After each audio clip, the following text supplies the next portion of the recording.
Welcome back to the Anorak Entertainment Podcast, everybody. I'm your host, Don Martino, and we got fun stuff to talk about today. We have Cisco back. That's one thing we're going to talk about. We're excited to have him back. No, we're not going to make that a topic, but, you know, great to have. Anyway, so we got Kevin Feige throwing some shade at Alfred Molina. That's like the big story. We got a Star Wars Vision special look, or first look, really, so that's exciting as well. Going to be a lot of fun to get into that. But hey guys, if you haven't done so already, please hit that like button below, subscribe to the channel, leave feedback in the comment section, share this with your friends, and hit that bell for notifications. I said at the beginning we got Cisco back. We'll start with him. Cisco, how you doing today, sir? Pretty good. Good to be back. My Bucks are in the championship finally after 50 years is the last time he won a championship. So right on, bud. Yeah, I've been waiting for this my whole life. That's why I haven't been on lately. Apologies. But we're in the finals right now, and so we lost game 1, but we're gonna come back. Game 2, we got game 2. Well, I like to think the only reason I've been on is because I'm a Bulls fan, as you guys can see. So it's the only reason I've been able to make it is because they're probably the most irrelevant team right now of all time, but they're pretty bad at this point. Exactly. But you had such a run in the 90s with Jordan. I feel like this is just like swinging back around now. Yeah. You know what I mean? We'll get what there. goes up must come down. We'll get there. And not in my lifetime. Jordan got you like enough championships for like, you know what I mean, a long time. Yeah, exactly. Yeah. They'll win again. Not in my lifetime, but they'll get there. You had like an infinity gauntlet of championship rings, like six rings, right? Six rings. Exactly. Yeah. Exactly. 6 for 6. For sure. Wow. And Samee is here as well, who's Hello. Either dead or dying. How you doing? Yeah, still a bit under the weather today, but I'm here, happy to be here. Yeah. I was gonna bring it up, but I didn't want to, be rude, but no. I'm in the early stages of a sinus infection. We're trying to kill it early. Sorry. So not Sorry feeling great. Even the camera was like, I don't know if you caught it, was like so hesitant to go to you. It just knew that the camera was even they sick, were like, still. dog, nah. Yeah. So if I go mute or cough, I got an error apologies. message. It was like, are you sure? It's like, are you sure? Gotta be careful. No. So anyway, so let's talk about this Alfred Molina Kevin Feige thing. I thought this story was hilarious, to say the least. I would have been surprised if Kevin Feige didn't throw shade at Alfred Molina. I forget the exact question that he was asked, but it was about just like a completely different movie. And he goes, "Why don't you ask Alfred Molina?" Falcon and Winter Soldier. That was it, I think. Yeah. And he goes, "Why don't you ask Alfred Molina?" I thought that was really great. Oh man, like what a question, or what an answer, what a response. But I would have been surprised if Feige didn't say something. I don't know if you guys feel the same way. Like I felt like eventually Feige was gonna have to comment on this. Like I just he had to do something because he couldn't. I feel like just let it happen because like we all know that this is happening, that Doc Ock is in there, but I feel like on principle of the owner of the sandbox and owner of all of the toys in it, he needed to do something. Yeah. So I think it's so funny though the way he did it. Yeah. Because he was asked about like Julia Louis-Dreyfus's character. Yeah. In Black Widow. He goes, "You should ask Alfred Molina." Yeah. That's awesome. Cray. But I get it though. Like what? You're just gonna not say anything about the fact that he spoiled your movie? You gotta say something. Yeah. Exactly. A little jab like that. Yeah. Crazy Kevin, man, I'm telling you. He's really he's the best at he's a response master at this point. I feel like, I don't know, like if you guys have heard him in interviews, he's incredible at his responses. Mm-hmm. When it comes to spoilers, he just knows how to divert the question, to the right place, better than everybody. He's the spoiler police at this point, and he's damn good at it. He just knows what he's doing for sure. Yeah, right. I don't know. What do you think of the response to Cisco? Did it surprise you at all? No, I didn't get to see the video of it, but I imagine he was just jokingly saying that I don't know, ask Alfred Molina, and but yeah, I think that's I don't know, just funny response, basically. Like, I don't think he's genuinely like mad or pissed or whatever. Right. But he's just, yeah, like you guys were saying, like he's just commenting on it because people know at this point.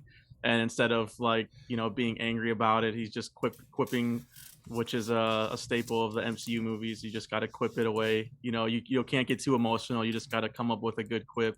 Right. And he did. So that's the MCU way. That's the MCU in a nutshell. Yeah. Joss Whedon made sure of that early on.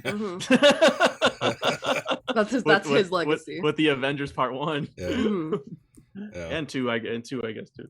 Yeah, it's like I bet you though that Molina was just shitting his pants when he saw this, because like Feige, I'm sure he had a good laugh. The way he jokes is like, I'm sure he was joking wholeheartedly, but the way Feige jokes, when you see him joke around, he does it with such straight face that it's like, I'm sure Molina like, saw this and was like, I don't know if I'm getting fired or not. Yeah, that's like your boss's boss making like a Iron jab Man. at you. You're That's like, like, am I in trouble? Yeah, it's like Iron Man doesn't like smile when he quits. No, you know what I mean? No, Yeah, it's like that dry, it's just the way. that dry humor, like looking at you with a straight face and then just Mhm. like quipping at you. Like, yeah, so it makes sense. Yeah. I couldn't imagine working for Feige at this juncture in his career. He'd be one of the scariest men to work for, I would imagine. Like, probably one of the nicest dudes of all time. Don't get me wrong. He's probably an incredibly nice guy, but like you don't cross him though either. You know what I mean? So it's like, you know, I feel like he is kind of then like the Tony Stark in that way, because is that not Tony Stark? Runs you know it, what I mean? But in a joking way, way. But they he all gets love stuff done. him. Yeah, but yeah. Exactly. Yeah. I agree. We love him 3,000 is what I'm saying. We do. We love him 3,000. We would never cross him in a million years, but we love him 3,000. Yeah. And all of our Disney overlords who are paying us to say nice things. Exactly. Yeah, absolutely. Those the Rat King checks. I have the goofiest smile stuck on my face in this Frozen image right you now. You're guys. frozen. I was gonna say something. This has been happening, I think, at least once or twice a show. Ask Samee lately. It's been bad. Like, I don't know why it's been doing this. I gotta figure it out. Oh my god! I'm fixing it though. I do have a fix for it. It should come back here any minute. You look so amused with yourself. Oh, there you go. Oh, there we go. Yeah, I was just like like a kid in a candy store, just like like you just let out a fart and you just and you were like, no one noticed it, so you're just laughing to yourself. I was getting ready to pour some bourbon, so that might have been why that expression came about. But I got my drink secured. Sick. Yeah. Water. Yeah. Don't kill yourself for the ill. Don't make yourself throw up anymore. Then you have to dream of it, bro. No. Yeah. That's like the worst flu remedy right there. Let me just pour. Oh my god! Pour some bourbon. Just get drunk real quick. Yeah. Come over to my house. Let me just put more toxins in. Let me just quick. poison my body a little bit. Yeah. That will detox my body. Yeah, for sure. Right. Yeah. I'll I honestly might have. I would just get sick all in one moment, and it would be really bad, and then maybe that would fix it. I was just watching some movie or TV show. Oh god, I can't think of it right now. But they were like trying to get. He was like, the best hangover cure is this, this, and this, and he was like listing off all this nasty shit, and then just to get the guy to like throw up. So it's like that was the hangover cure. What was that? It sounds like a familiar joke in a movie. Like, I think I've seen the same thing. Yeah, or a show or something. Can't remember where that's from though. I don't know. I've been watching a lot of stuff lately, so it's all blending together. I apologize. Yeah. Someone in the comments drop whatever new movie that's from, because I know it's from something new I've watched in the past week. Including Bo Burnham's Inside. Oh, I know what it was. Twin Peaks. It was Twin Peaks. Oh, the show? Oh, you're watching Twin Peaks? Yes. I finished Twin Peaks season 1 and 2. Wow. Not in 3 the last yet, 2 though, weeks. huh? Not 3 yet, yeah, because I was just doing it because it was about to come off Netflix on June 30th, so I had to hurry it up. Nice. Yeah. Oh, so you didn't make it to season 3? Not 3 yet. Oh, yeah, man. but they had the first 2 seasons, but yeah, that was Agent Cooper. He was like saying it to the sheriff because he was hungover. He was like, you know what the best cure for a hangover is, Harry? He's like, you just take some tuna and you wrap it in, and he's like saying the nastiest shit ever. And then Harry just like runs to the bathroom and he's like has the dumbest smile on his face, like, I'm looking out for you, buddy. That sounds like such a Twin Peaks thing. Like, it doesn't surprise me one bit. I love it. I got Agent Cooper in the corner there. You can see him. Nice, nice. And he has a little coffee cup. I mean, I love Agent Cooper, but I've seen. So this is messed up. I own the box set on Blu-ray for all 3 seasons of Twin Peaks. Oh, nice. I have the Criterion of the movie Fire Walk with Me. Yeah, I got that one. I have seen a total of 3 episodes of Twin Peaks in my entire life. Oh, come on, bro. I'm just such a big David Lynch fan that I had to have these, and I will get around to it because I like the show, what I've seen. It was funny because I had already surprise. I had like tried to. I've seen season 1 before, so this was like me starting over again. But I had like seen season 1 and like half of season 2 like twice before, and I can never finish it. So like this last time, I was like, I'm gonna finish it this time. Like, and you can't like. I was thinking, I was like, maybe I should just pick up for where it says I left off in season 2, but I'm like, it's not the type of show where you can do that. You have to start from episode 1. Oh yeah.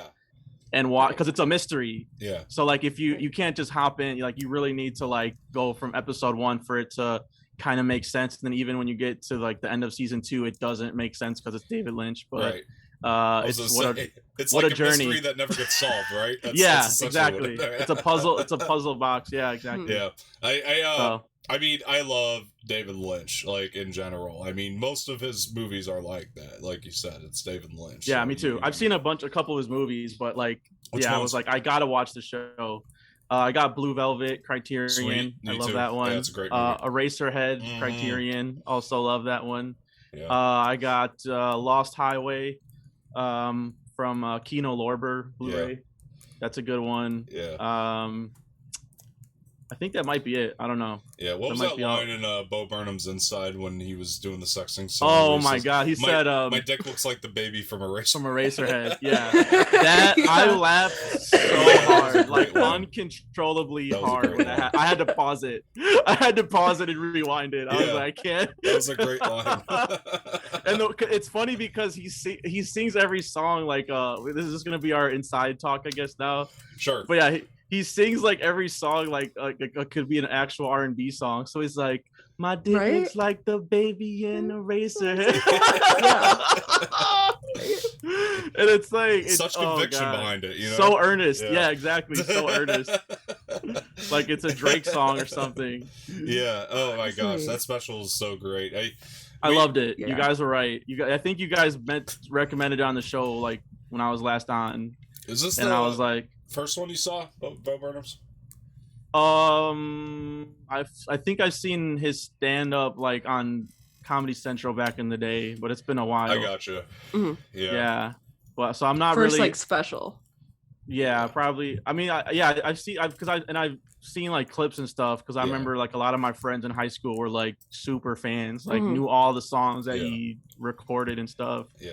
I'm more of a fan of like just everything after that, like 8th Grade and Promising Young Woman. And I think Make Happy has to go in there too, though. Make Happy, I think that special needs to go in the category of like Make Happy's incredible. The brilliance. Okay. Yeah, I recommend that one. Yeah. Oh my God, Cisco. The last 10 minutes of Make Happy will change my life. Will change your life as well. And then, I swear to you, it's phenomenal. I was talking about it with my co-host Edwin. He was like, yeah, I remember seeing him in The Big Sick, and I was like, he was in that? Yeah, he was. But I don't even remember that. He's the best friend, right? That was another one of his brilliant things that he did. I had completely forgotten. Yeah, I completely forgot he was in there. He's Kumail's friend. Yeah, he's his best friend in the movie. Yeah, I hadn't seen it since the theater though, so that was at like 2017. It's been like 5 years. Big Sick is a fucking.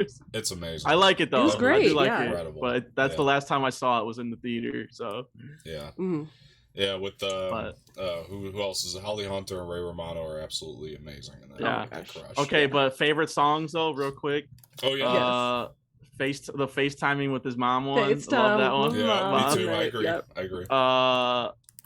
white woman Instagram. You guys write about that too. That's an absolute banger. Yes. Yes. And sexting. I love the sexting. I love that. Yep. Yeah, there's a lot. I mean, I like pretty much all of it, but those are just the ones I've been revisiting because they have it on Apple Music, the soundtrack. So I mean, it's been on repeat. I think All Eyes on Me to me is the masterpiece. Of the single. Like it's just not even like single. I mean, it kind of was. It was like a TikTok hit. You know what I mean? Yeah. So it was like it was trending on TikTok last time I checked. Yeah. Well, that's why he's so big now. Thank God for the TikTok generation to I know. Because oh my God, this special. As I was watching it for the first time, I was like, "This is TikTok gold. Yeah. This is a TikTok gold mine." There's so many. I was crazy because I was talking about it at work, and I think I said something about like white woman Instagram, and she was like, "Oh, I saw a TikTok about that." Like she hadn't even seen the special. Most people, but she knew about it from the TikTok. They just love the songs because of the TikTok, and they're on YouTube, and they can go check them out that way, and they never actually watch the special. I mean, to me, it's like All Eyes on Me is heavy, and then like even Goodbye is another one that I really dug because of the lyric where he says is it's brilliant when he says maybe next time I can sit down on the couch and watch you or something like that. It's along the lines. Like, I have a good idea. I'll sit on the couch and watch you next time. And that was such a good line. It was like so brilliant and so true of I think of how a lot of content creators felt coming out of it, which is like, we got to step up our game, and it's like, it was just so fucking fascinating what he was able to do. It's one of the best things I've seen this year. Like, it's great, man. It's really good. For sure. It's the great. Jeffrey Bezos interludes. I fucking love those. You did it! You did it! Congratulations! Come on, Jeffrey, you can do it. That's so great. Oh my gosh. Bezos. Jeffrey Bezos. Like, F their wives, drink their blood. Come on, Jeff, get them! Yeah. Oh my God. It's amazing because it has nothing to do with anything. You know what I mean? It's like it's just current. But doesn't it though have like events. It doesn't have anything to do with it, but it does. You know what I mean? Like Jeffrey Bezos being the richest man in the world, like that, it does impact us in quarantine and in the past years. Like, no, you know what I it mean? Like it means nothing and everything. It kind of fits into the theme of like, the internet and, all that he talks about a lot in there and stuff like that. But it just, the way that they pop up is so random and you just don't expect them. And it's just like, you laugh so hard every time because it's like, why is he singing about Jeffrey Bezos? Like, you get how it fits, but it's like, why, But when it happens, you're like, oh, okay, we're singing about Jeffrey Bezos now. All right, Bo. It's like, now I'm on board. Now I want to dance to these songs. I could talk about every song, but it's the whole thing is honestly good. You guys should just my favorites are definitely though How the World Works and Welcome to the Internet. Welcome to the Internet is a banger. I think those are the most basic choices, but oh my God, they're so good. I can't explain to you like the feeling I felt when I saw the freaking Sacco say that. Oh yeah. The narrative taught in every history class is demonstrably false. I was like, Bo Burnham's I was like, this man's a genius. I already knew that, but I was like, I am watching art. I am watching genius in front of me. I literally memorized that song. I just feel like I need to have that song in my brain. The lyrics just need to be tattooed. Are you gonna behave yourself? I can behave yourself. It's like, look at me, look at me. Yes, what? Yes, The hand acting was great. Yeah. Oh my gosh. I'm where I'm always am when you're not wearing on my hand. The frightening liminal space between states of being. Yeah. Like, I literally can't. And then Welcome to the Internet. It's a like, banger. I can't. This like the way he just like because like, you know what I mean? Like the internet is basically someone asking you, can I interest you in everything all of the time? But you don't realize it until it's thrown in your face. Yeah, it's a lot like how the internet is fucking us up. Yeah. Like, that, like I can't what's a better really representation of the internet? Like if I wanted to explain to aliens what the internet is currently like I would just play them that song. They would understand. I don't know brilliant. if I'm so fascinated because I guess I'd never heard it before, but he like modernized polka music. That's what he did with that song. Yeah. It sounds like polka, but a little bit more contemporary. Like a polka. It is a polka song for sure. It's just a lot of them remind me of like 80s, like 80s synth pop, They do, yeah. like new wave type Mm-hmm. stuff. So, which is like my shit already. Yeah. It's kind of a nostalgia trip. So like, for sure. you know, even if it like wasn't funny or good. Oh, he's freezing. We'll see if we can get him back. Yeah, no, I get you though. It's definitely. Oh my gosh! Also, that it wasn't as feeling, sad as I like thought my it was gonna be hit. too. Like it is definitely, it definitely is sad, but like I don't know. I guess I was expecting something like just to completely bum me out the whole time, and like he doesn't even say pandemic like in the whole special. So like, I think that was smart because it didn't. It reminded me of it, but it didn't. It wasn't. I wasn't like reliving it or anything like that. Like it was just like watching this guy work on something for a year when I was just sitting in my ass like playing video games and like watching movies, like every Friday the 13th movie, which I did in the pandemic. So yeah, he's just putting us all to shame because he's just too talented. For sure. This is too talented. And then play 30 when I turn 30. I'm playing 30 on my fucking birthday. Oh my god, same. I already have stupid friends that are having stupid children. Like I'm ready. I was ready for that song.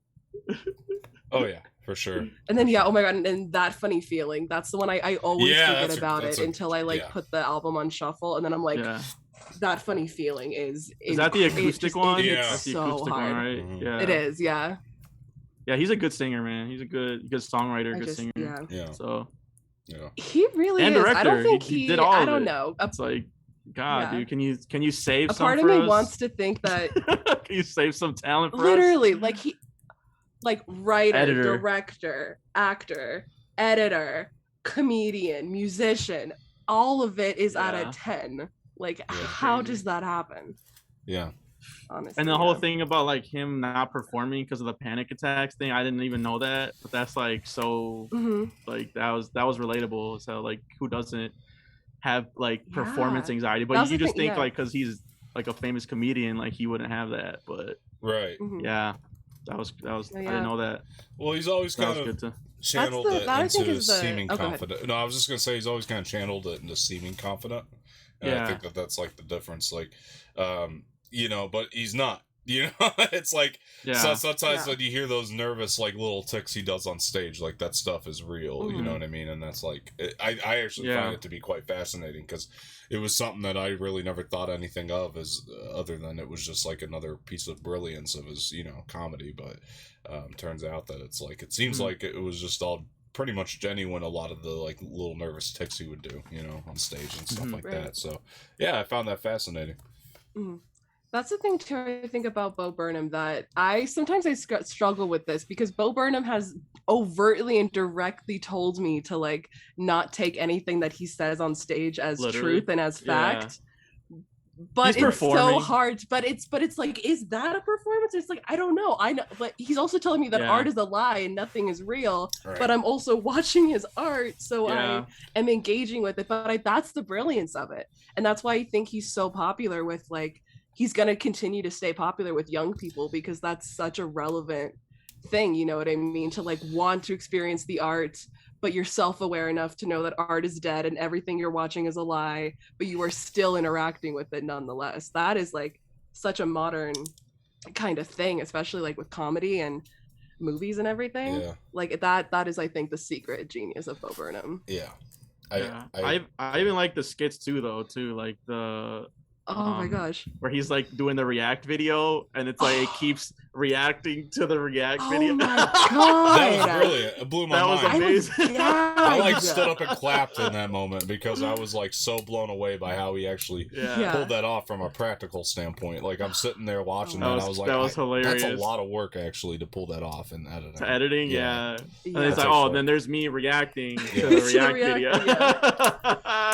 And what's so good about like the video game, kind of the video game stuff is cool. Oh my god, I loved the video game stuff too. I loved like though in like the reaction part that I don't know, I feel like it's weird the way that scene happens for the audience, I think, because I don't know, for me I felt like it ended at the exact like Bo says something, he's like, okay, this is getting weird, now we're turning it off. And it's like just barely at that moment where it starts to get uncomfortable. It's good timing. what I'm saying. I agree. Yeah. And I did see, I looked because I YouTubed just like, I don't know, just trying to find more Bo Burnham content, whatever, on YouTube. And there's people reacting to like Inside. And I'm kind of like, I think this is like missing the whole point of like what he was trying to say. Yeah. Like, I mean, we're kind of doing that now, but like, we're just like, this is just like us and recommending it to people. That's why that's why I'm talking about it, because you know what I mean. But it was hilarious. It was people just completely like the point, like that meme, like the point, like flying over the head. Like honestly, it's just like because the thing too that I've seen some people on TikTok like call this out, and I've watched a couple of like reviews and analysis of Inside that say this as a disclaimer as well. But like, it's so in and of itself, it feels wrong to like be using sounds from Inside on TikTok. Like that goes against kind of everything that he's saying. You know what I mean? It goes against everything that Inside is saying to sit there and try to make sense of it and try to place it in Bo's actualization. You know what I mean? Yeah, I mean, and yet we do. I think yes and no though, because you know, I liken it to the Spielberg quote when he said, if you want to be a filmmaker, grab a camera and go shoot something. And Bo Burnham is talking about, you know, wanting other people to make content, you know what I mean? And other people to become original. And you're not going to do that until you, pick up a camera and make something. You know what I mean? And it's like, whether it be a reaction video, it's a way in. You know what I mean? Right. Yes, reaction videos are going to get you likes a lot easier and things like that, without a doubt. But, you know, maybe just reacting to it in the first place is what it's going to take to get other content creators to branch out and do new things and try new shit. And like, I can't really talk either because we sit here and just chat. I know, you know what I mean? So it's like, it's kind of hard, but you know, I would love to one day make something on that level. You know what I mean? It's like, it's not, the fact he did it by himself too is like just on mind-blowing. Like I mean, it probably did take him like a full year, like over a year to do that, because there's so much. I'm sure he had to do the lighting, he had to do the editing, like how many takes it took, like the cinematography, the everything. Because there was some complicated stuff. I mean, like, to me this is like, did you guys see American Utopia last year? It was like David Burns. I know what you're talking about. I didn't actually watch it though. It was on Prime. Okay, right? If you guys like I think, right? I think it was HBO Max. Was it HBO? Okay. Yeah, but if you guys like Inside, you would like that too. It's very similar, where David Burns did a like recorded a special of his songs, his music on stage, but it's like so creative, like always changing the sets, the lighting, the dancers. There's like dancers and stuff, and like watching that, it might have, I mean, I think it made like my top 10 last year. I know for sure me and Edwin, my co-host Edwin, made both of our top 10s, because I don't know if it was because we were in quarantine, but like seeing a perform, like that was the only concert, you know, we could see was at home watching David Burns' American Utopia, and Spike Lee directed it. And it's not just like, you know, a camera just like still, you know what I mean, watching this performance. Like, no, it's like bird's eye view shots and like, you know, 360s, and like it's really good. Like, it's not, obviously it's not like a comedy special, but there are like, it is like current, like he does comment on like current events, and there's just a lot of it's really good. It was like, I highly recommend that one too. The other one that was somewhat similar to that was the Beastie Boys story last year. It was kind of similar. Love that one too. That one was great. I reviewed that. I was doing a hip hop podcast during that time, and during the pandemic, and we reviewed it on there. Rapaholics was that podcast, and we both enjoyed that one too. My co-host not even being a Beastie Boys fan, and like, you know, me, I'm a huge fan, but for him to even say like that, it was really fun, and he liked, you know, the style of it, and you know, the tribute to, was it MCA? Is that the one that died? Yelk, Adam Yelk. But MCA. MCA. Yeah, MCA. That was his nickname, Yeah, like the tribute to that and how like good they handled that. Like that was another impressive. I mean, Spike Jonze too, another brilliant director, another filmmaker. There you go. Yeah, 2 Spikes. Spikes with the music docs in 2020. Had 2 of the best music specials of 2019 or 2020. Sorry. I don't even know what year it is anymore. So Cisco, I've been meaning to ask you, how do you like Go the ahead. PS5? How's it going for you? Dude, you're gonna be really mad at me. What? I haven't even had a chance. I've Are been you working serious? so much. Yeah, Wow. I've been working, and then I was like, I haven't been home. Like, I've just been super busy, so I haven't even got a chance to like really sit down and really get into. I played a little bit the Sackboy game. I forget what it's called. Yeah. Yeah, I played that with like my brother, and that was pretty fun. Yeah. I got to about to play that for a little bit, but like, yeah, I haven't like the ones I want to play. I got Avengers and Spider-Man, Okay. and I haven't got a chance to like. I'm probably gonna do that tomorrow. I I'm off tomorrow finally, so I can, just spend the whole day Yeah. just doing that. Yeah. So, what about you? Well, I mean, you've had a PlayStation for a while, so this ain't gonna mean much to you. But for me, as somebody who hasn't had a PlayStation ever, since the PS2, I've been going back and like playing all the shit that I've missed over the years, and so I'll tell you. Okay, so I beat Spider-Man, the one that came out a couple years back. Miles Morales or the first one? Just the first one. I'm sorry. Okay, I beat that one too. Isn't that amazing?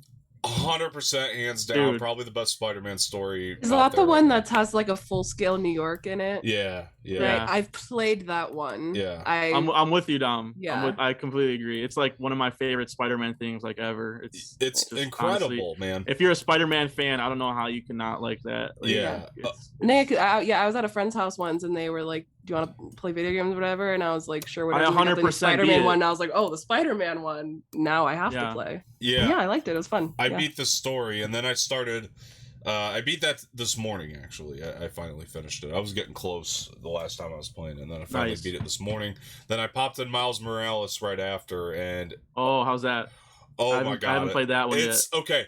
So the thing so far, and it could change, I don't know. Like, it's better on every level except for story so far. Except for story. Okay. That's the one thing it's lacking. The story is really good in the first Spider-Man, so I can see that. It's not a bad story by any means. I'm still hooked, but it's like it pales in comparison so far to the first for sure.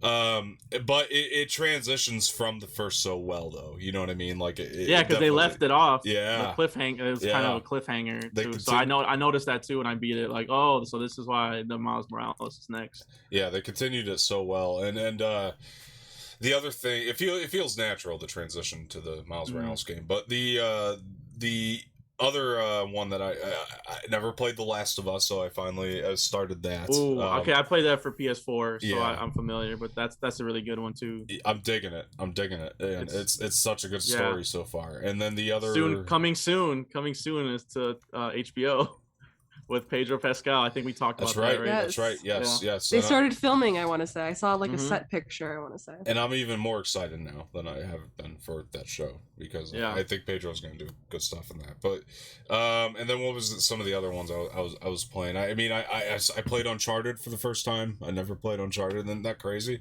Like I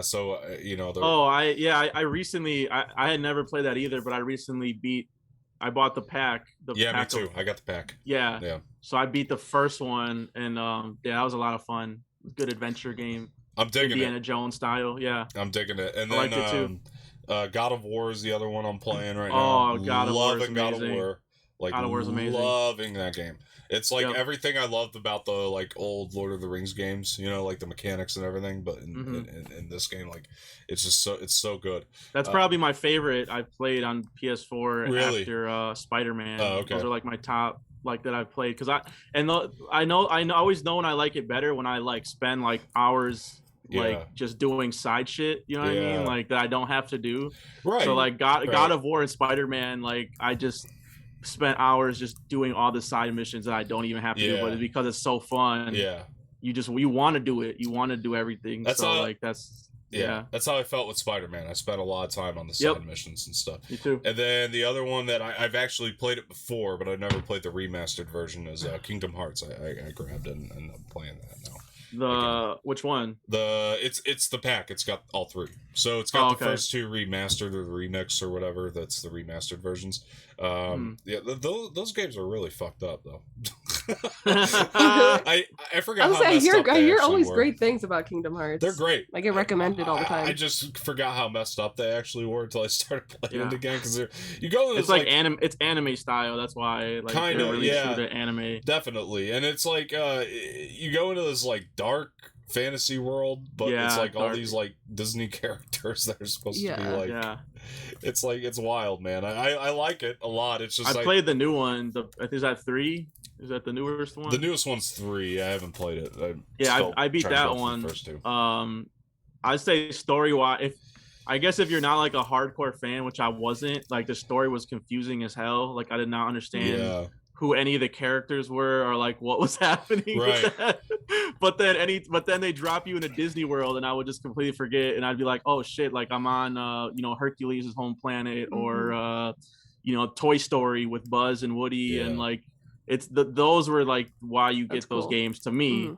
Because even like the ones like that I have never seen the movies or like that I'm not a huge like fan of like was Frozen or Tangled, like even those were like pretty fun, what I mean, like, but Toy Story was cool, Hercules, I'm trying to think what the other worlds were that were dope. And Doesn't then it like it starts with Oswald, right? Oswald the Lucky Rabbit, because I remember he came into popularity like around that time. Was that not Kingdom Hearts? Okay, not he the appeared first in game something. anyway. I don't know. Okay. Not the first game. The first game, it's honestly... Pirates of the Caribbean. That's a fun level. Oh, nice. I like that one a lot. Yeah. With Jack I used to Sparrow. play I had the Pirates of the Caribbean like it was kind of like a World of Warcraft type of game, but it was Pirates of the Caribbean. Remember that. I forget what it was called. It was awful. I remember that.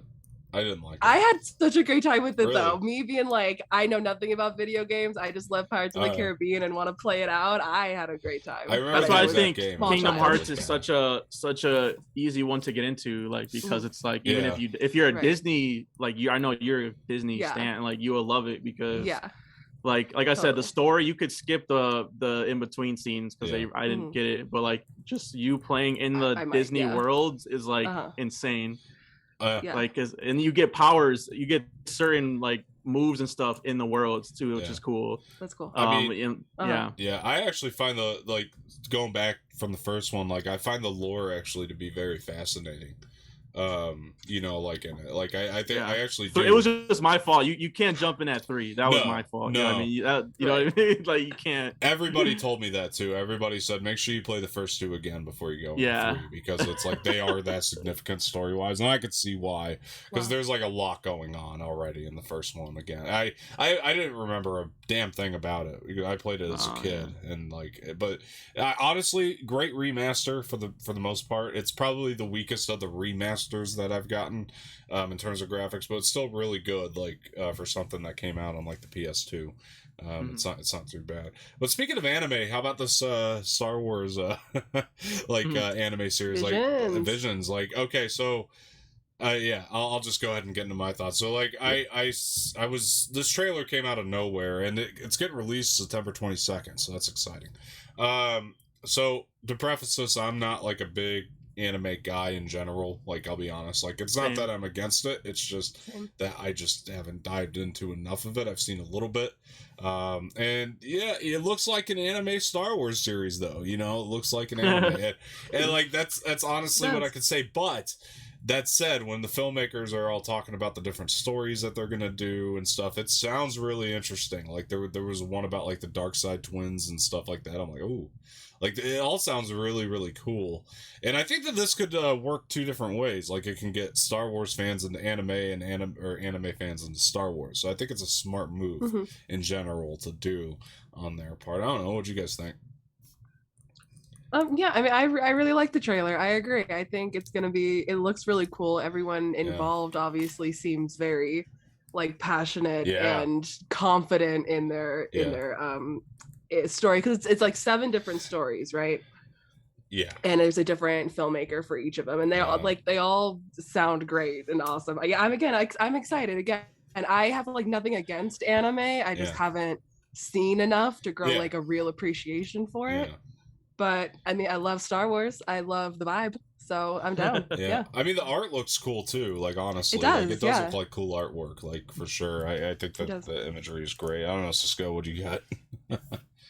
I am third person that's not an anime person. Yeah. So We're sorry. Yeah, for everyone screaming at the video right now. My I'm name's sorry. Cisco, and I'm not an anime fan. Hi, Cisco. I've seen a couple though. I love I know we disagree on this, Dom, but Batman Ninja that they did, I thought was super dope. All right. In the anime styles. So if they can do something like that with Star Wars, then I'm in. And it sounds like they got like the actual anime people to do it instead of like Americans attempting to do anime. Because a super hardcore coworker I had was an anime fan. He like broke down like if it's not made in Japan, it's not anime. Like he like specifically was like there's some people that don't even think Avatar The Last Airbender is not anime because it's not made in overseas. It's made in America. So so it looks like they actually got like the real animators and stuff though to do it. Oh yeah. And it sounds like they're like pretty excited about it. Yeah, and I think it is a Japanese anime studio. Yeah. Well, you could expect that from like Disney, right? They're gonna make a Star Wars. They go anime, big or go they're home. They're gonna do it. It's without a doubt they're just gonna go for it. And it's gonna be interesting to see how I actually end up feeling about the final product here. You know, being somebody who's I need a trailer. I can't really speak on anything yet. It's kind of tough. It's like when Snake Eyes, remember they had like that behind the scenes thing, and we were kind of like, I don't know. That's where I'm at. I'm like, I don't know. It could be cool, but like, once they put out an actual trailer for it, then I can like fully give an opinion on it. Yeah, I do agree. Like, I guess the one thing that like really sets us over the top is the fact that it's something. It's Star Wars #1, and two, it's something so different for Star Wars that we haven't tried before. So. It's going to be interesting.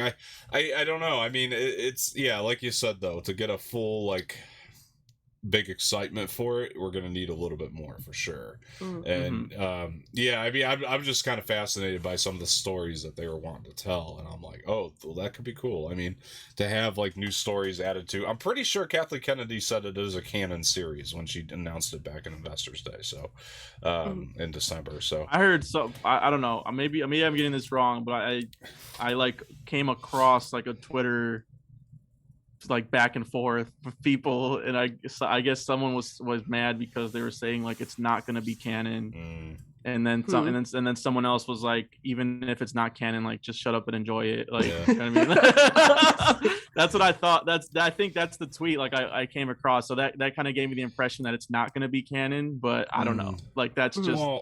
That's like Twitter fact. Like don't quote me on it. I don't know. I'm not saying it is or it isn't, or for sure. But I'm just saying that people don't know it's canon, not canon anymore. They get ridiculous with it. It's like I don't know. It's like people. If anything, it'd be cool if it's not. It's like Batman Ninja. I'm not like looking at that like that's canon for Batman. Like it's just a cool side animation project for Batman. Like I think the one bummer on this one though is the fact that Disney said everything we put out is going to be canon. You know what I mean? I guess that would be the one thing is like, well, you kind of went back on that, didn't you?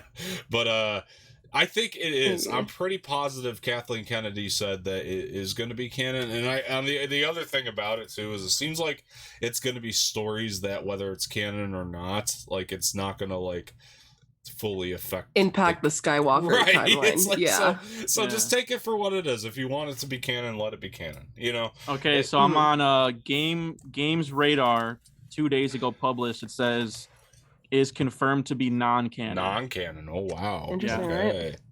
What's So different? That's Games Radar. And then there's a couple other ones that I'm looking at the titles of the articles, and they all say not canon, isn't canon, won't be canon. Interesting. I mean, I thought Kathleen Kennedy said that it was going to be canon, and let's be honest, she probably did say that. But you know, it's okay. Like I'm not like uber pissed. It's like I'll watch Ask Alfred Molina about it next time. Why don't you? You want real answers? Ask Molina next time.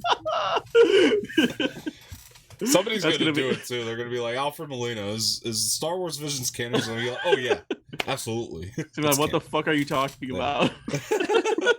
He's like, yeah, I'm in it. They still make Star Wars? That's like when they ask Harrison Ford Star Wars questions, and he's like, no. Yeah. It's just like, get off my property, please. I don't care. Yeah. I just love that he's a curmudgeon. That's how I want my Indiana Jones to be. Great. Please, Yeah. He got hurt again. Stay a curmudgeon forever, Yeah. Harrison Ford. Did you guys hear that? He got hurt again on the Indiana Jones set. Oh, He's like no. 80. He's like 80 years old. What do you think was gonna happen? Yeah. Oh, no. He's got a knack for that though. Like 80 or not. He stays getting hurt. He was getting hurt in the Raiders of the Lost Ark days. Yeah. He's always getting hurt, that man. He always got hurt on Indiana Jones, so it's like a tradition, honestly. Yeah. I feel like, because now they said they were like, well, it's not going to affect the release date at all. We have to delay shooting by a little while, but it's not going to affect the release date. So it's like, now I just feel like they just allocate time for Harrison Ford injury on movie sets that he's involved in. Like, I genuinely... You have to. There's no way they're, like, in meetings about insuring this movie, and they're not, like, so we understand that Harrison Ford's, like, an 80-year-old man playing an action star. Yeah. We need to be aware, like, they're aware of this. Yeah. There's money placed aside to take care of this when that happens. You would think typically that would be the stance that they take, but really the conversation was, so we understand Harrison Ford gets hurt on every fucking movie he does. So Right. Yeah. It's got to be in the contract. It's in the contract by now for sure, right? He did. Like, J.J. Abrams broke his leg with the door. I mean, it was like, Jesus, man. Sometimes it's not even his fault in instances like that. It's just like, what are you gonna do? You know. Speaking of a curmudgeon-y 80-year-old man, did you guys see the Don't Breathe 2 trailer? Yes. Yes. I did not watch that one. I am sorry. It's okay. It's okay. You didn't watch it. It was in the rundown.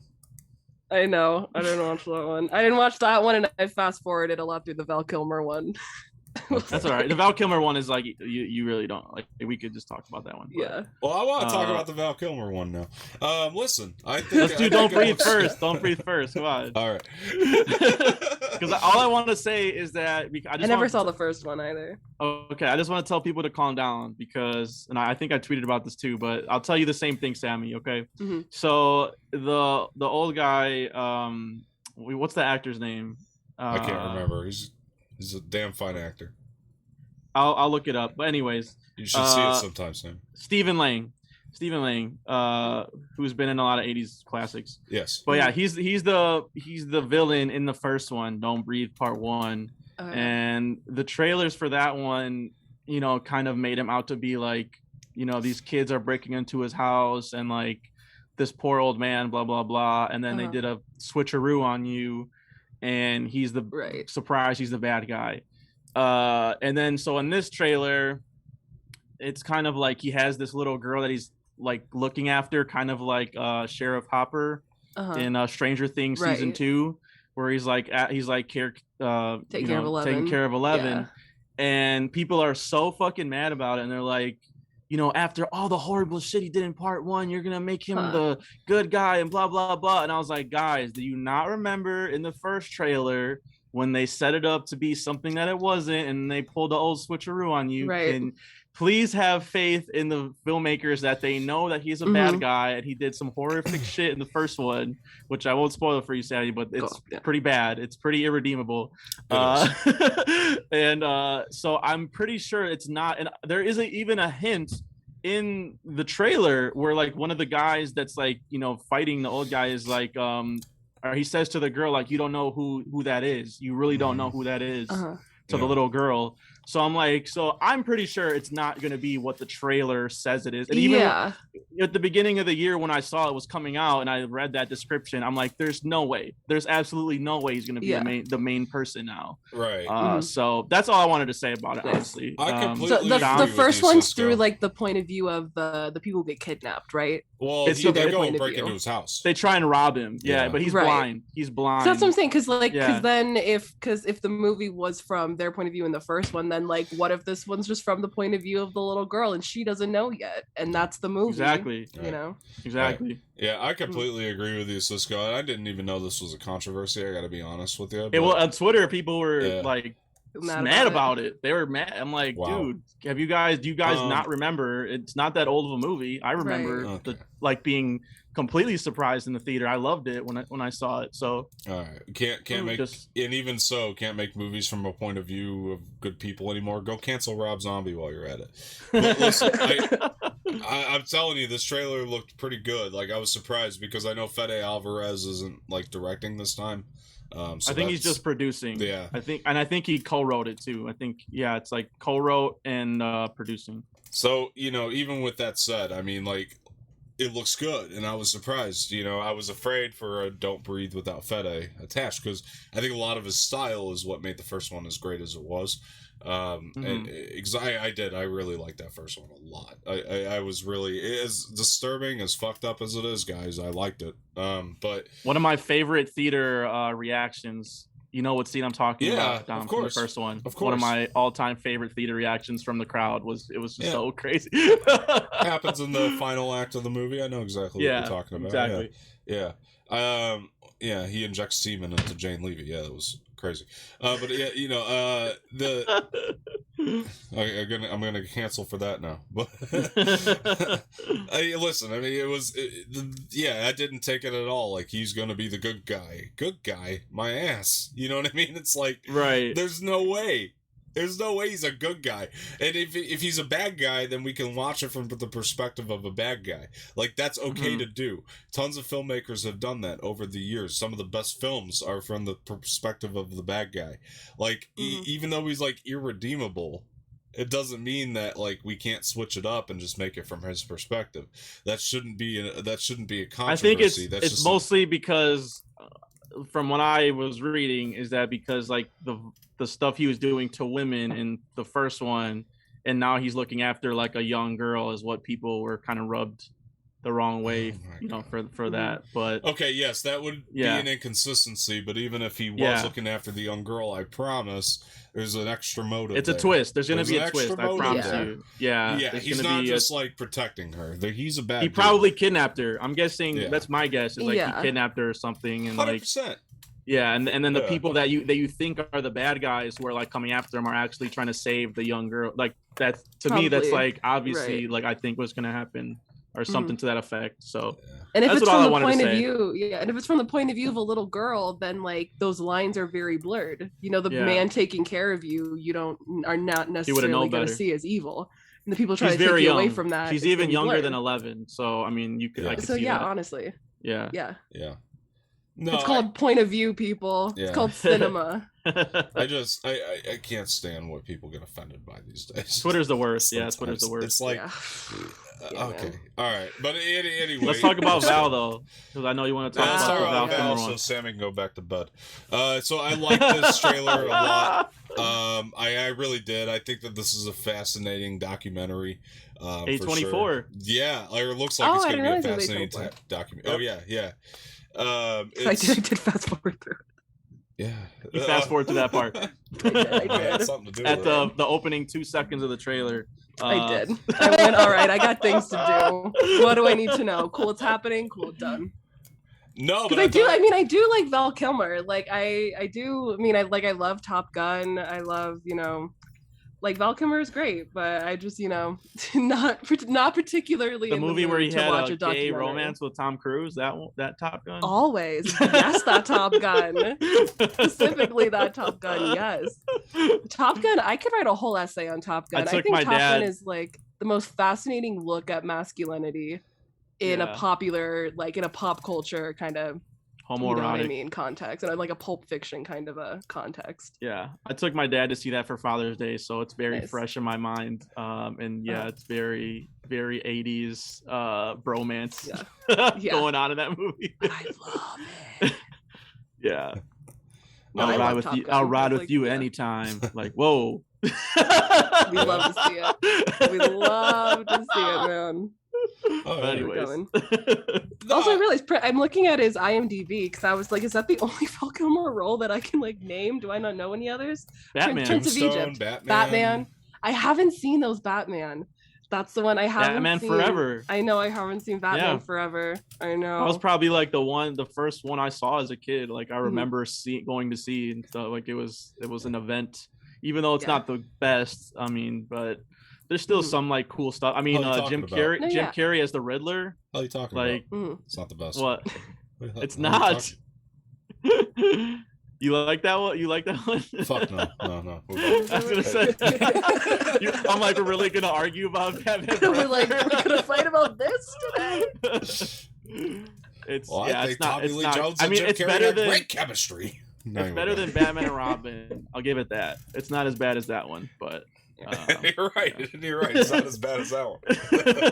That's a George Clooney one. Supposedly, right? there's another Batman cut Robin. of it too. People want the real cut of Batman Forever. That's the new campaign. The release the Schumacher cut. I'm not even joking. That's real. I'll believe it when I Look see that it. up. I would love like a full on like Joel Schumacher style movie, which that clearly just was not. That was a studio mess of a movie. You think so? I don't know. Those movies are very wild, like, and very Schumacher-y to me. I disagree. They're not Lost Boys or St. Elmo's Fire, if you ask me.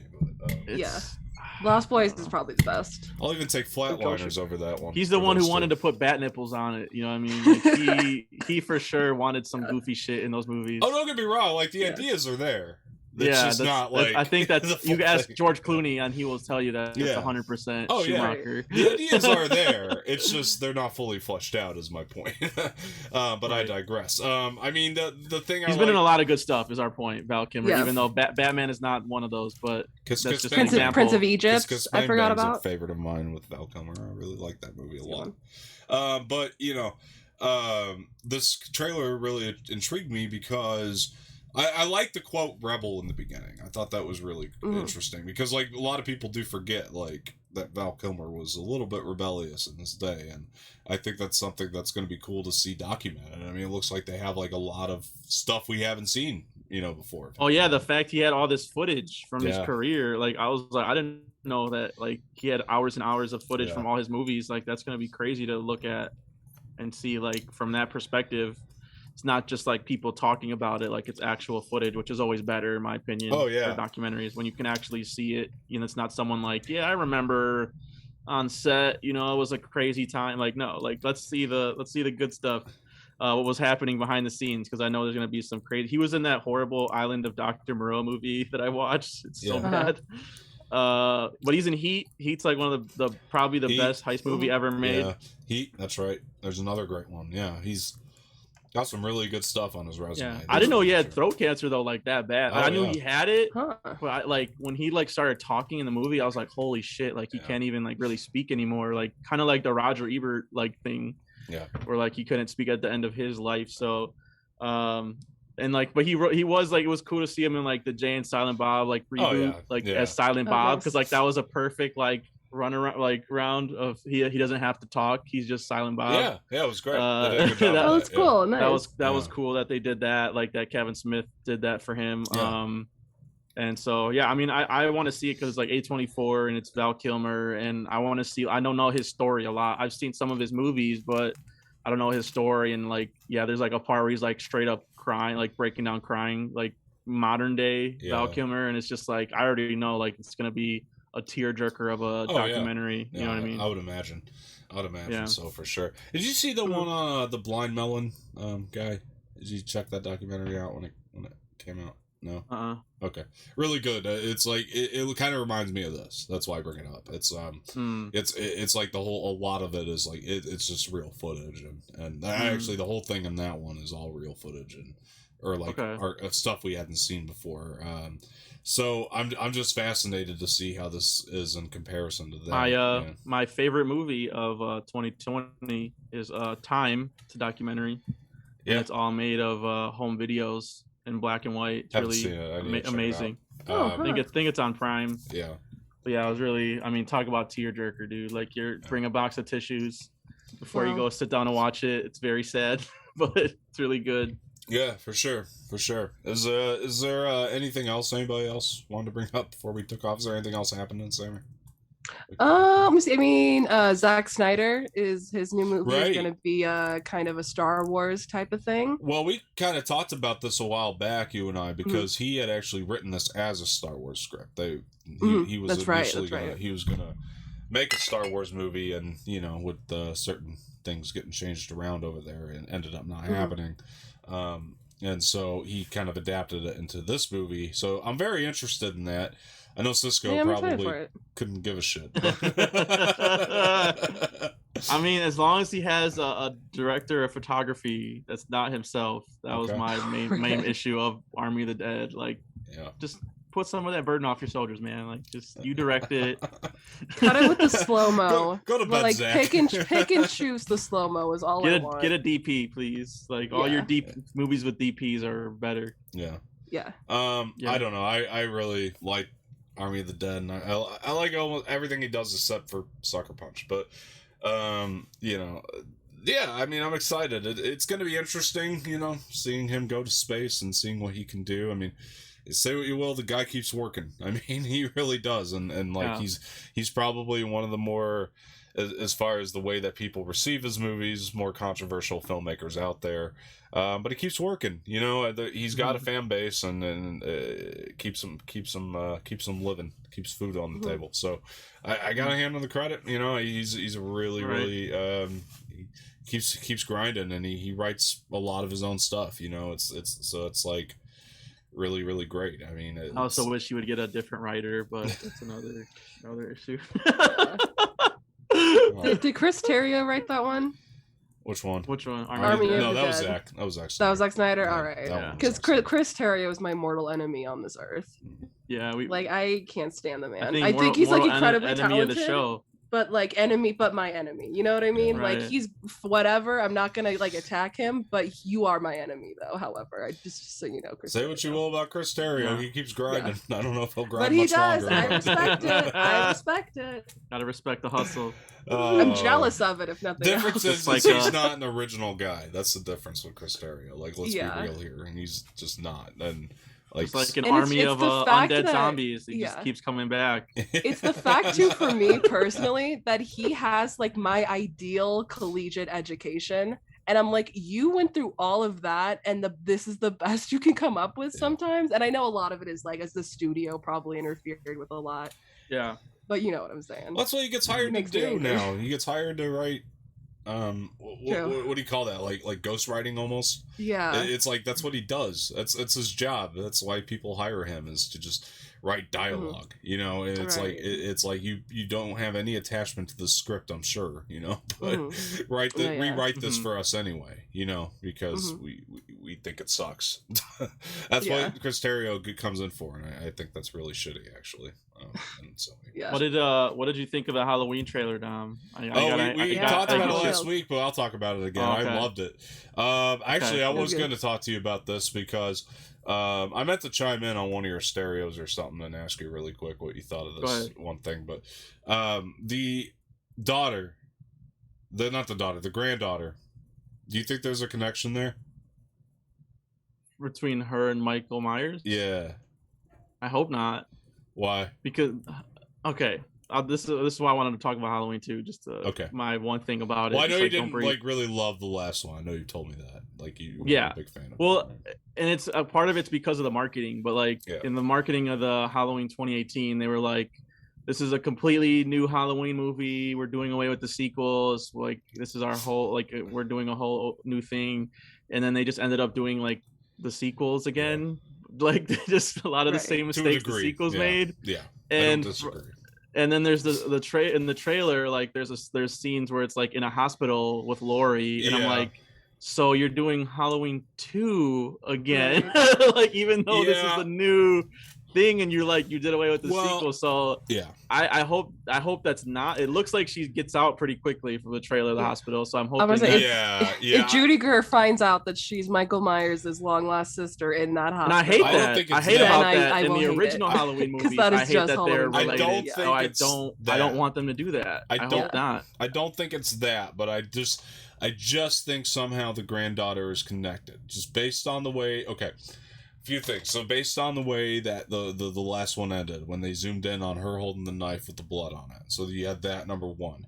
Number two, in this which trailer, is from Halloween. What was that, 4? Yeah, they did something similar, right? But again, at the end of Halloween 4. They could do something more original with it though. Is my point. I hope that they do. And to your I like the Cisco, the firefighting scene was dope. I'll give you that. That was when he's taking out the firefighters. I'm like, we've never seen Michael do that. Yeah, that makes sense that they would be trying to put out the fire and he just comes out of the flames. Yeah. Like that was cool. It was great. But I also like the fluorescent light through the neck was pretty cool too. That was like scary. A good shot. Yeah, that was good. The I also old lady. remember the thing too with like the masks, that there was a shot of the mask from, what is that, Halloween 3, right? The one that is supposed to be different. That's all about like the Halloween. They did that masks. in the 2018. They had did they too? Those trick-or-treaters. So my theory, I was talking about with someone on Twitter about this, like, because this second one takes place right after the 2018 one, that the trick-or-treaters that were wearing those masks in the 2018 one, like those are the same ones in the trailer that we see in the trailer, but the police are just now finding like their bodies like in the whatever playground, like, because like it doesn't make sense that they would have two different trick-or-treaters in those masks in the two different movies if they're in the same timeline, like this basically the same night or 2 days, you know what I mean? Like it doesn't really make sense. So that makes sense. Okay, so back the thing, sure, I agree with you, but sorry, but the thing about my trailer is, or not my trailer, my theory.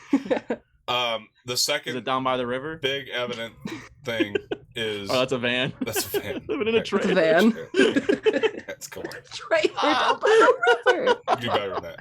But anyway, so the other thing is she's in the hospital due to Greer, and the doctor says, "You never told me," and she says, "Told you what?" And then we never get follow up to that.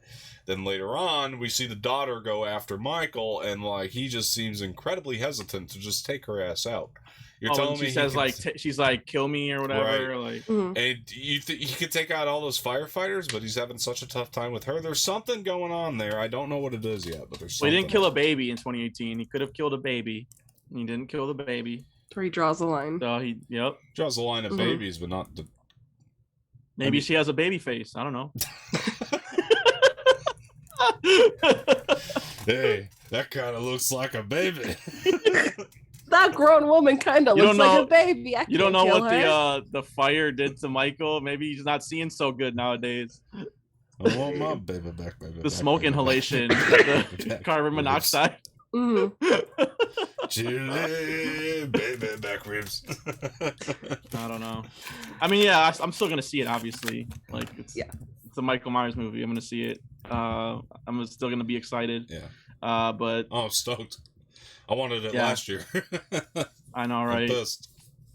And at least they got Jamie Lee Curtis back. But again, if you're gonna do a whole new thing, like the whole reboot but not a sequel thing is kind of weird to me. But that's Hollywood. I don't know. They just do that. True, but I think that the reason that even though I agree with requel, right? Even though I agree with all your points on the on the last one as being like, you know, they took like a lot of the same types of scenes and used them again, you know, in the new one. There was still some new scenes in there for sure, and you know the other thing that I really liked. There's some good stuff in it. I like for sure. And, you know, the other thing I liked is the tone. That they brought the tone back to what it used to be, and that's the other thing I really respected. The movies, I didn't like the comedy though. That's one of the things I didn't like. The comedy? I thought it was great. Did not think it Michael Myers movies should not be funny. Like, I don't know. Sorry. And that little kid was like the worst of it. I loved him. He was great to me. Yeah, I didn't hate it. I liked the comedy. I was like, okay, this is David Gordon Green of Pineapple Express and Danny McBride writing the script. There's got to be comedy. Like peanut butter. That's kind of why I wish they wouldn't do it. So, you know what I mean? Right. All right. No, it's fair enough. I again, it's the Zack Snyder thing. Directing wise, like 2018 looks great, but like script wise and writing wise, like they're not. I don't think they're the right people to. Interesting. Bring it back, but it's fair. John Carpenter's doing a new score again. They confirmed that, so I'm pretty sure. Nice.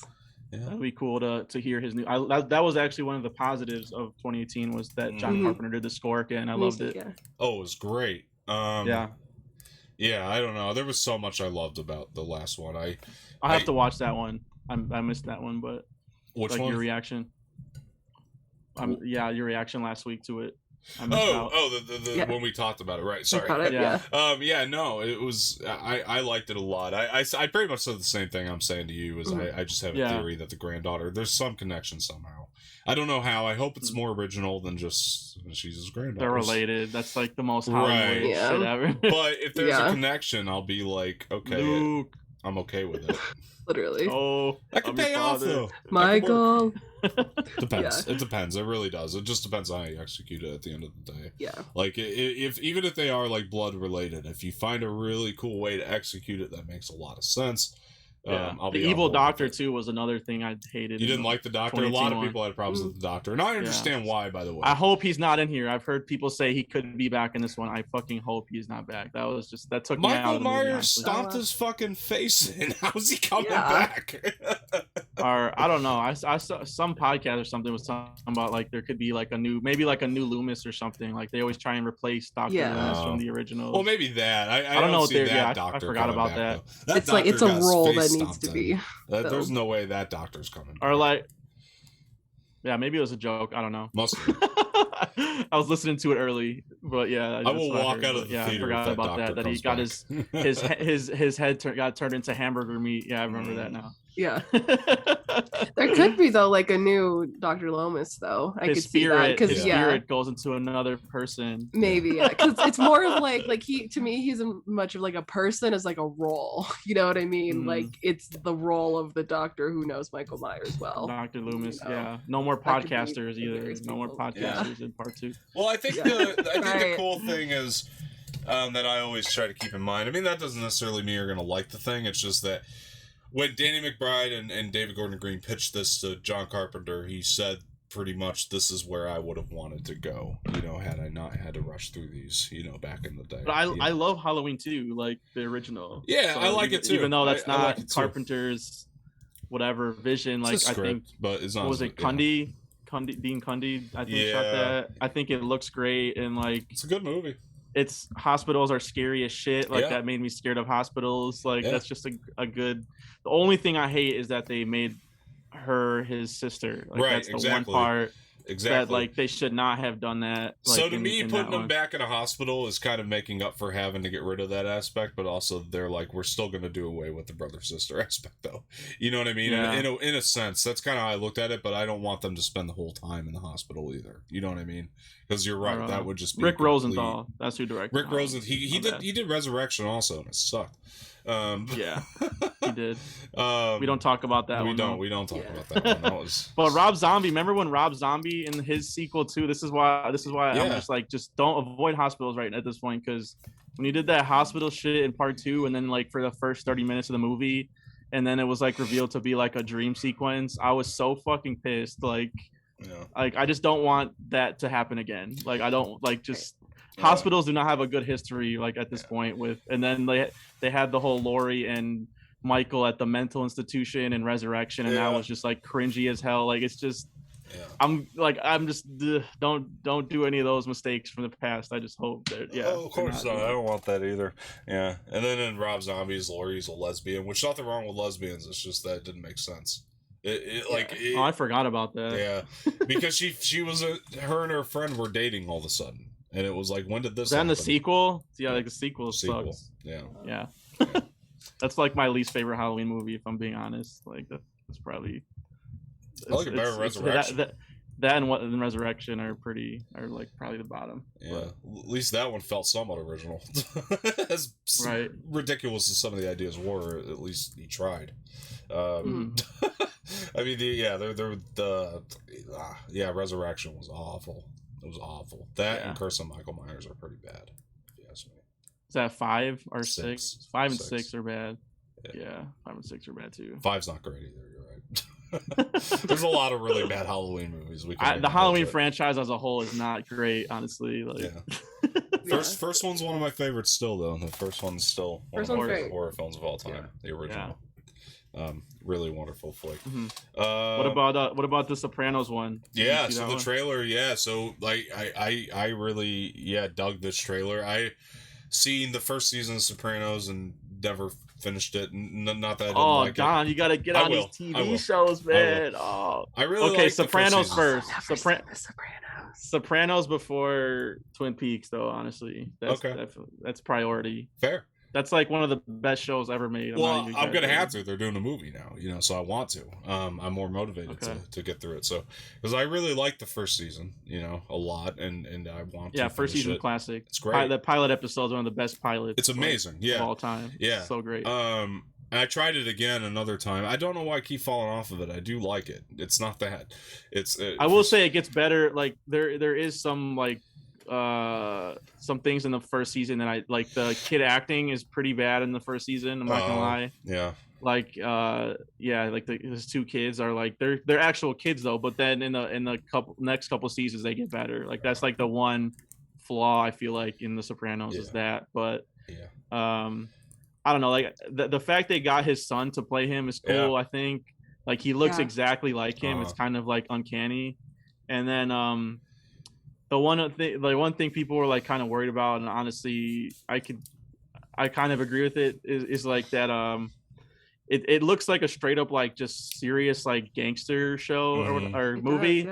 And The Sopranos is like hilarious, like honestly. Yeah. Oh, it's funnier than hell. Exactly. So I hope that's just like the way they cut the trailer, and not like that they don't take themselves so seriously, because it's so ridiculous, and like the world is so crazy. Like when you're dealing with killing people, and you're like you call it like whacking somebody, or like we need to take care of him, and it's like the Scorsese thing. Like Scorsese does kind of the same thing with his gangsters and stuff. It's hilarious, right? It's really funny. A great mobster movie should be a dark comedy every single time, like without a doubt. Yes. And I think that this will probably do that if it's great. Sopranos movie. Exactly. And if it's great, it'll do it. If it's not great, then it won't do it. It's like it's one of those things. Like I feel like it'll naturally happen if it's great.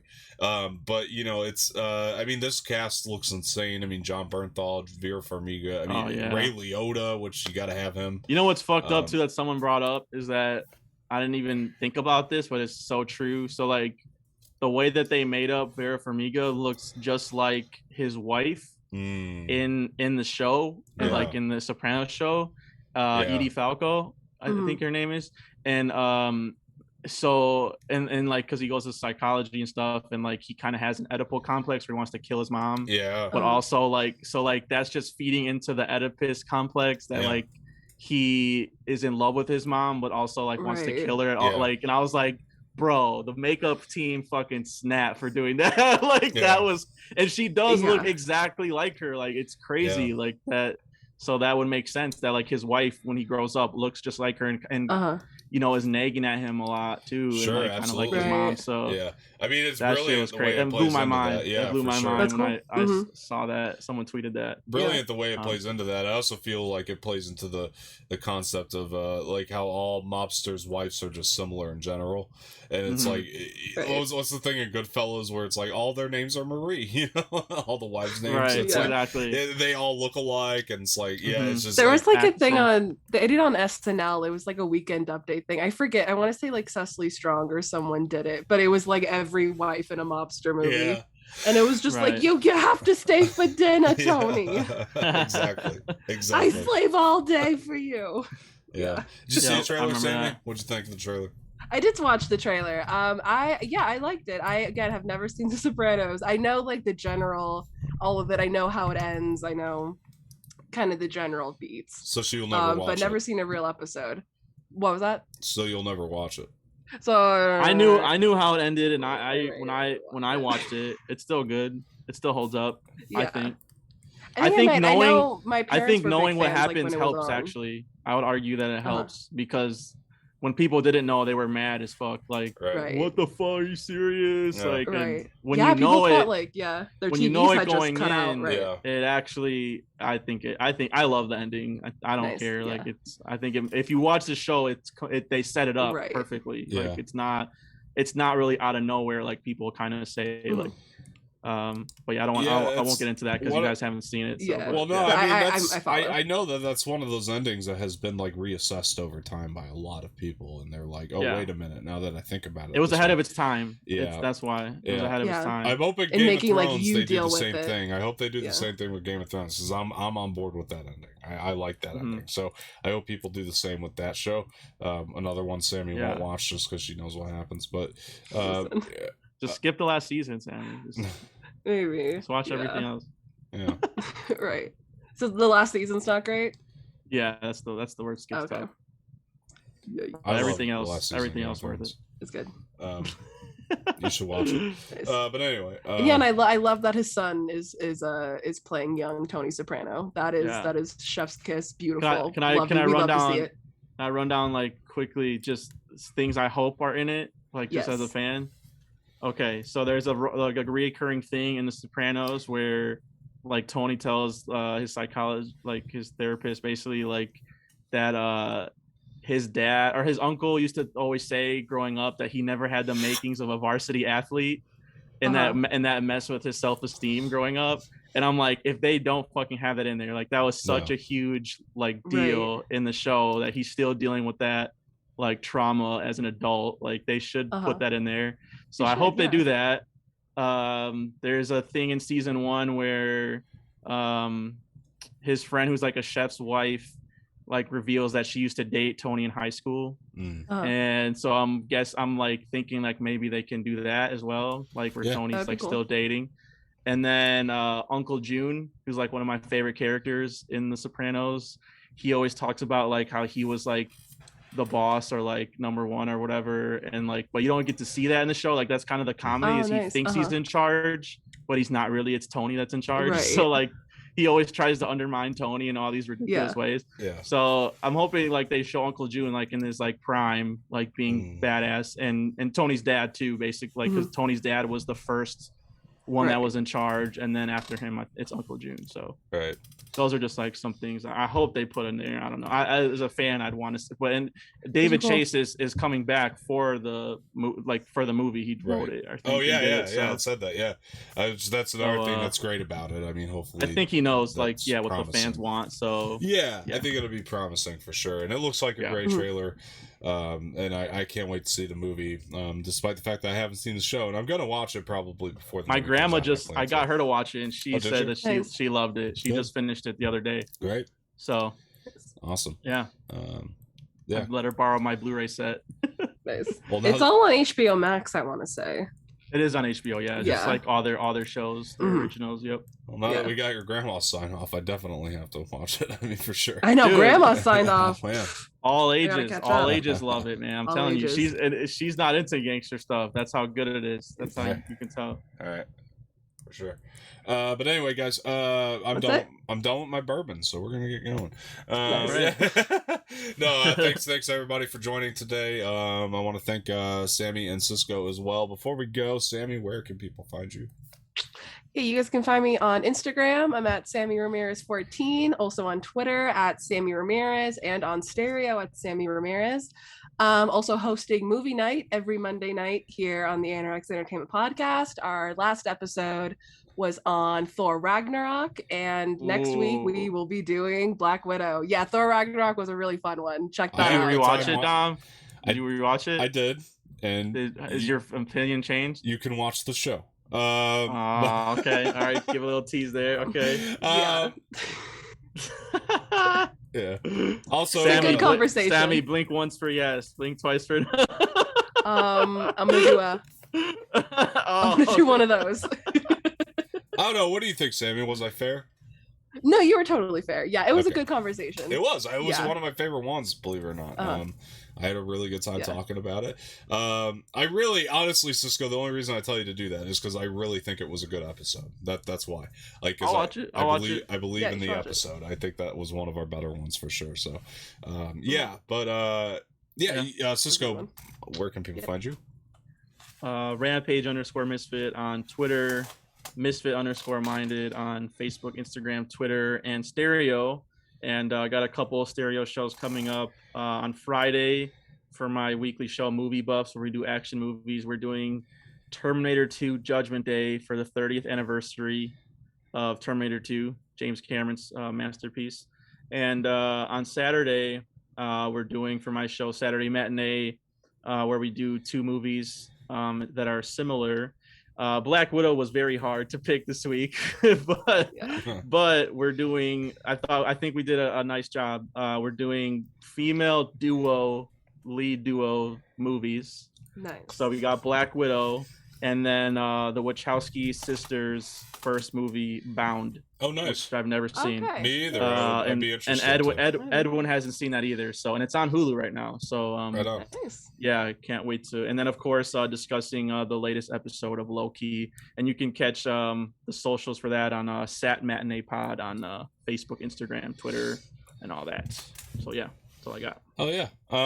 Yeah, guys, make sure you check out all of their endeavors as well. Yeah, you can find me on Twitter at Dom_Martino_ and on Instagram Dom_Martino_official, on stereo at Dom Martino, and you can find Samee sleeping in bed till she gets rid of her sinus infection for the rest of the week. So, I want to thank I can't laugh without coughing every time. Sorry. I want to thank everybody for joining today. For sure. You follow the Twitter at Anorak Official and Instagram at Anorak Official. Promise you guys, we're gonna get back to posting and doing things on regular schedules. It's just been a weird few weeks lately. We'll get back in the groove for sure. I have antihistamines. We're getting back. Yes, we're getting trying to fight it. Yes, everything just seems to be working against us lately, but we'll get back there. Don't worry. But yeah, guys, want to appreciate everybody joining once again. Please like this video, subscribe to the channel, leave feedback in the comment section, share this with your friends, and hit that bell for notifications. And we will see you guys next time. Good night. Later. Gabagool.